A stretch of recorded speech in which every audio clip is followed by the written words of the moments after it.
Après 2 semaines de congé dû aux célébrations de la Nativité et du Nouvel An, place ce 6 janvier 2025 au retour dans les salles de classe pour les enseignants et élèves de la maternelle et du primaire de la région de l'Ouest. Une rentrée du second trimestre effective et sans incident. La rentrée scolaire du deuxième trimestre au titre de l'année 2024-2025 est effective dans la région de l'Ouest.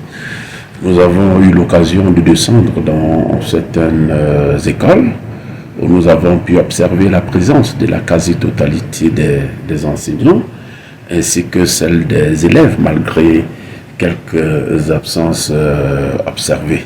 Non seulement les enseignants ont répondu présents à leur poste de travail les élèves, mais les enseignements ont effectivement démarré. Ça fait que nous pouvons situer, au regard des statistiques que nous avons reçues, nous situons le taux de préparation des leçons autour de 80%.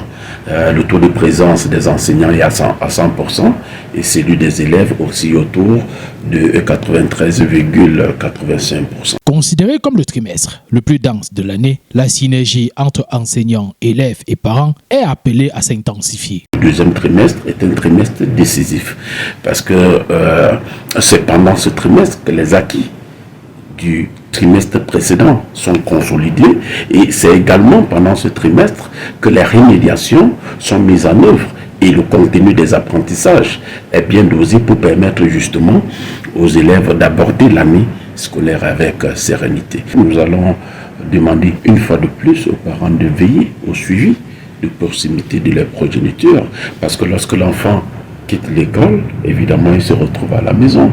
Il faudrait que les parents prennent le relais, s'assurer que l'enfant est à l'école, que les enseignements ont été bien reçus et que les enfants justement font le devoir. Entre autres aspects à implémenter, la digitalisation des enseignements. Ce concept est cher au ministre de l'Éducation de base, le professeur Laurence Ejetou-Ndingwa, qui nous a instruits à travers des correspondances et même au cours des réunions de coordination de veiller à ce que les enseignements soient désormais digitalisés.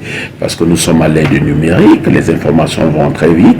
Il faudrait que nos enseignants s'arriment pour pouvoir être à la page, n'est-ce pas, de la modernisation du processus enseignement-apprentissage. Donc, le travail de sensibilisation à ce niveau est en train d'être fait. Nous l'avons amorcé depuis la rentrée scolaire et même depuis l'année dernière. Un ensemble qui doit concourir à optimiser le taux de réussite aux examens officiels relevant du ministère de l'Éducation de base dans la région de l'Ouest.